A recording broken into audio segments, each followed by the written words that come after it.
Hello, my name is Richard Wisher. I want to talk to you this morning about diversity and inclusion, and particularly how these apply to computer science and engineering.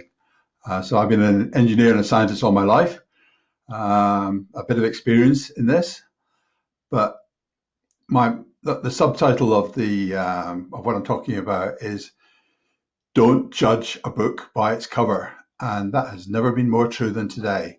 We have in computing, one, we don't have enough. Uh, Pupils choosing to do computer science as their subject, the numbers have dropped off dramatically in different years, recent years. And the second bit is that why is it dropping off? Well, we actually see that we have lack of diversity in gender, in race, in nationality, in age. So there's a whole series of areas where it is thought, and I fully agree, that different people from different categories of people are not getting a fair chance for a fair crack of the whip. Now, I just don't believe that. I really believe that nowadays we are open. Generally, as a society, we're diverse and we're inclusive, but the problem is still there. It's not fixed. And I think the issue is don't judge a book by its cover.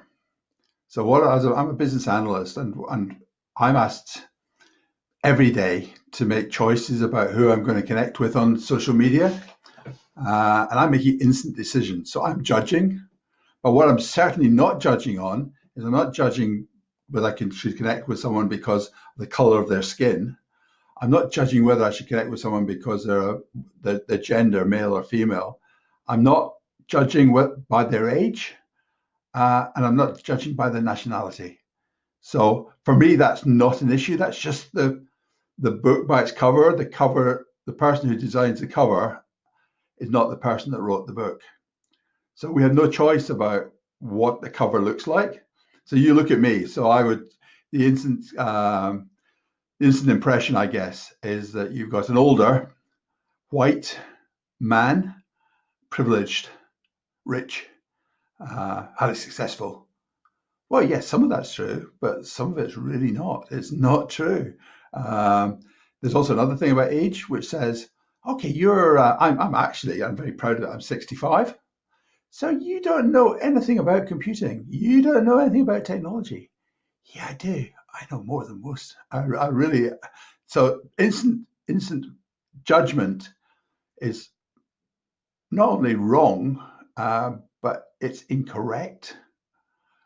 So really don't judge by the superficial, the looks, the thing. What I do judge on, and I'll be quite blunt about this, is once you get through the facial stuff, once you get through the gender stuff, and you actually see the real person, I judge on how qualified they are.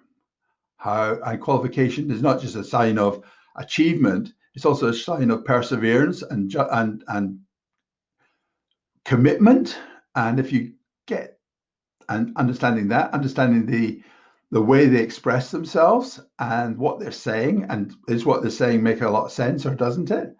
So I really judge at the second level. So not the first level. First level is just superficial. So it's the cover of the book. Get below that straight away. Get into how do they think? What's their judgment? What's their interest? And try and judge at that level. And you do have to judge in this modern society on social media. We all have to make really instant decisions on judgment, who to connect with, what groups to join, uh, who do we want to follow up on a particular webinar. So we are always making those sort of decisions. But for goodness sake, don't do it on the superficial stuff. The superficial stuff is dead, and it's certainly dead for me. Uh, Judging someone by the color of their skin, nah, that's just stupid. Judging someone on their gender, nah, that's rubbish.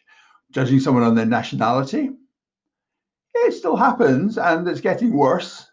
If I get asked to connect with someone from Russia or someone from China on LinkedIn, my little antennas go up and say, is this a scam? Is this someone trying to get something over on me?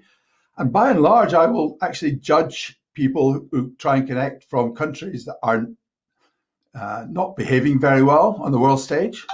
I'll judge those in a very negative way. So The other one that's really forgotten is age. And I say that's one of my main things. So today I'm doing a first of a computing at school community. So I'm starting one up today for Norfolk, West Norfolk. And the first thing I'm putting on the agenda of today's session is diversity and inclusion. I just think it's so important. And if we can't get girls, people of color, people of different nationalities, people of age, if we can't get them onto our computer science teaching, then we've lost an awful lot, incredible amount. So that inclusion thing is really important. But the trick is, don't do inclusion by judging people by their skin, judge by their ability. And what's more, make it interesting. In terms of the main thing that's driving this is the curriculum.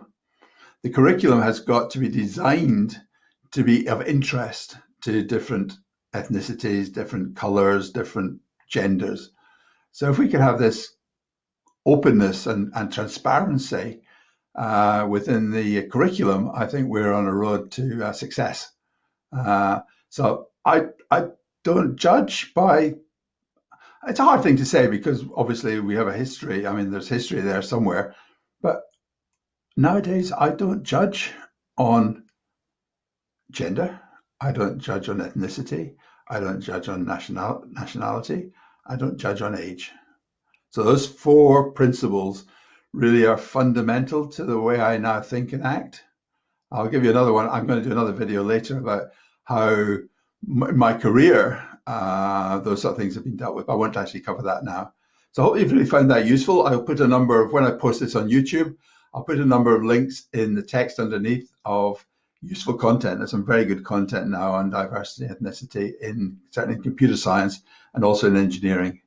So this is Richard Wishart, speaking about something I'm really passionate about. I hope you've enjoyed it, and please follow me on YouTube. Thank you very much.